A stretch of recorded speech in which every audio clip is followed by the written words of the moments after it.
Hello, music lovers. Thank you so much for stopping by and checking out this channel. I thought I'd take a trip back in time today, go back 35 years ago this week to, see what was going on in terms of the top albums, the top singles, top 10. And where were you? What were you doing? What were your favorite songs, your favorite albums? Let's see if any of these jar your memory. I took a quick look at them and was like, man, that thing was just stacked, stacked. Not like today where I don't know what the hell's going on with these charts. Anyway, number 10, Toto, I Won't Hold You Back. They were still milking their biggest album that they ever had, Toto 4, that had Africa and Rosanna. And so this was another hit. This was the ballad off of that album that they put out. Number 9 was Little Red Corvette by Prince. I mean, of course, did I say anything? This guy was just getting started practically. Just a string of songs that would come out that would just blow people's minds and get them off their ass. Styx, Mr. Roboto, that was at number 8. The most beloved Styx song. I remember when that song first came out, I was probably an early teen or something, and I used to, I liked it. I liked the album cover. I thought, wow, Styx is going into this futuristic thing. It looked kind of cool. I look back on that song now and, it's kind of a fun song, kind of a guilty pleasure kind of a thing. I don't hate it like Tommy Shaw does, but, it is what it is. Number 7, She Blinded Me with Science by Thomas Dolby. Remember that one? I love that song. That was just a quirky, fun kind of song. I still like to hear it every now and then. Men at Work at number 6 with Overkill. This was the first single from their second album, Cargo, and I loved this song, Overkill. I just love it. I still do think it's a really well-written song. Very, very solid. After the Fire at number 5 with Der Kommissar. Love that song. To me, that song just sounds like the 80s. Like it just screams 80s. It's like woven into the fabric. The way the keyboards sound and the vocals, it just comes from that time. Number 4, Come On Eileen by Dexy's Midnight Runners. I always thought that song was just really hokey and just, I never liked it, and I still don't. I just cringe whenever I hear it. I always skip it if it comes on. Let's Dance by David Bowie at number 3. Bowie was coming back hardcore with this, pop, this really overt pop kind of sound that we really hadn't heard from him in, really ever. I mean, this was, like China Girl was on this album, Modern Love. Stevie Ray Vaughan played the guitar on this song. Always loved it. Always loved that phase. It was very, very different than a lot of things that he always did, but that was the point with Bowie. He always reinvented himself. There was even a documentary called 5 Years, I think it was. So you got to go check it out if you're into Bowie. The guy would come back and just do something completely different than he did before. I just love that about him.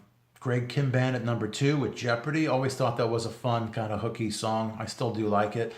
Beat It by Michael Jackson, number 1. No shocker. He was just hitting the charts hardcore here at this time. And Beat It was just amazing. With this song, he was crossing over onto album rock radio. I remember listening to album rock and hearing it because Eddie Van Halen played the guitar solo. And Eddie actually did more than just throw the solo on it. He helped to arrange it because originally he didn't like the way the solo was supposed to be placed and everything. And so he worked with Quincy to do it differently.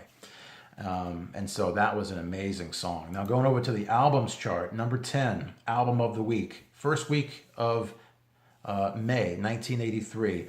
The Distance by Bob Seger. This is the album that had like Even Now on it and Shame on the Moon. And, his best years were behind him. He'd still put an album out with a couple of memorable songs, but his best stuff, his classic stuff was already done. If he had a peak, he was on the other side of it. Rio from Duran Duran at number 9. I remember having that album as a kid and playing the hell out of it.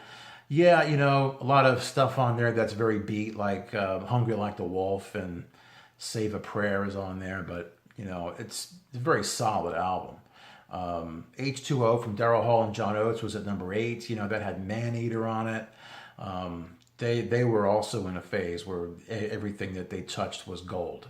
Number 7 was Lionel Richie's debut album as a solo artist. He had a couple of hits on that, like You Are and Truly were on that.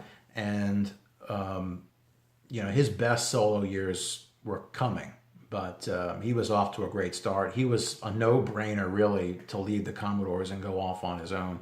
Number 6 was the Final Cut by Pink Floyd. Of course, they were coming off of the wave of The Wall. I never really got into the Final Cut. That was the last album that they did with Roger Waters before they broke up.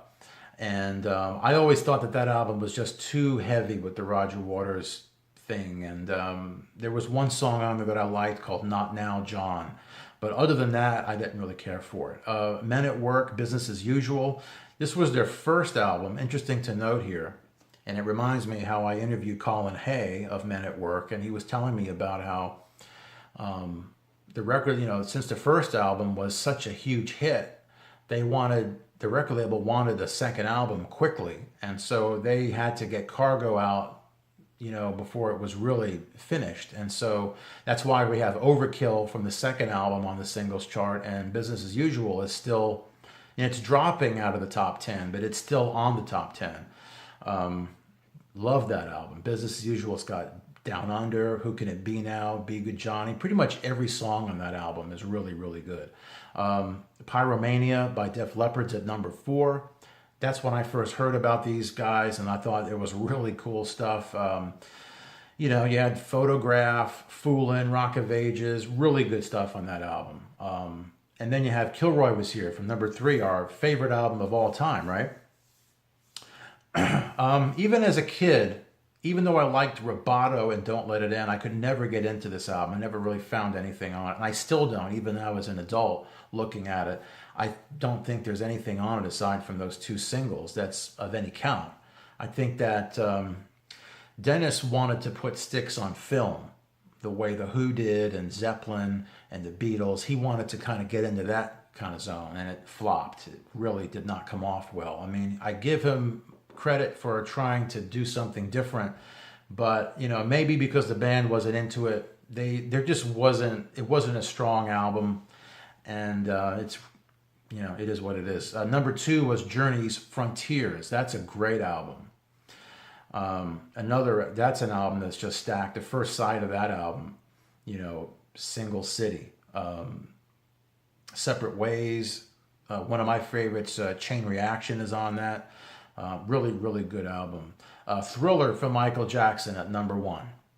No shocker. That album is like a greatest hits album by itself. I mean, it was a groundbreaking album, full of hits. You had Beat It with Eddie Van Halen. You had The Girl Is Mine with Paul McCartney. Human Nature is a beautiful song. Thriller is, great, and it was a groundbreaking video.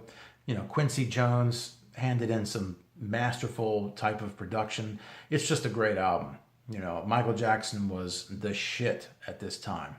35 years ago, this week, May 1983. What did you think? How many of those songs or albums resonated? Put your comments below. Give this video a thumbs up if you like it. And I will talk to you later.